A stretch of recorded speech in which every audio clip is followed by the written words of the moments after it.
proche qu'elle ne l'a été par le passé. Merci. Thank you. Charles?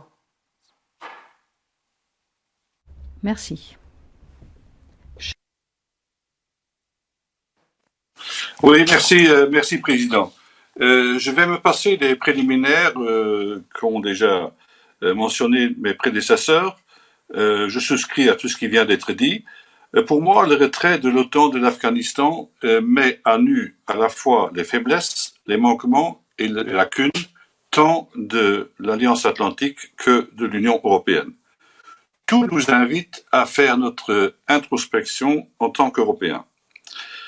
L'Union européenne se trouve désormais seule. Elle ne peut plus se défausser sur les autres pour mobiliser ses capacités dont elle dispose, mais il faut les ajuster, il faut les organiser, il faut les développer, et c'est un travail qui nous interpelle tous, aussi bien au plan des institutions qu'au plan de la fabrication des capacités dont nous avons cruellement besoin. En faisant face aux responsabilités qui vont désormais être les siennes, l'Union européenne est en phase complète avec son opinion publique qui ne cesse de soutenir l'Europe d'aller dans cette direction. Tous les sondages le montrent.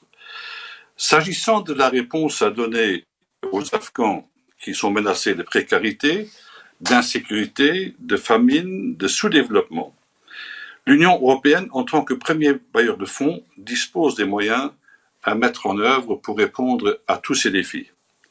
Mais je dirais en même temps qu'il n'y a pas d'automatisme pour ce qui est du déclenchement ou de la mobilisation de ces moyens.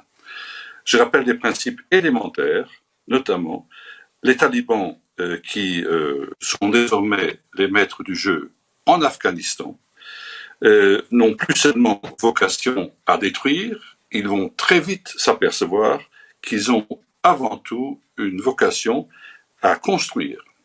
Ou bien ils font face à leurs responsabilités, auquel cas, s'ils ont besoin d'aide humanitaire, c'est eux qui doivent la demander. Il n'y a pas d'automatisme. On n'offre pas à quelqu'un quelque chose que ce dernier n'a pas demandé.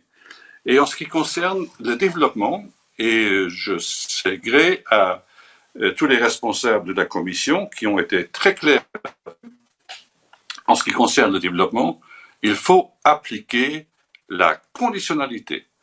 Donc, on ne peut que s'engager au niveau du développement, qui travaille sur le plus long terme, que s'il y a un accord sur l'essentiel, sur nos principes qui doivent être respectés, bien entendu adaptés à la situation en Afghanistan, mais il y va aussi de la sécurité des agents de la coopération qui vont être là-bas, ou des organisations non gouvernementales.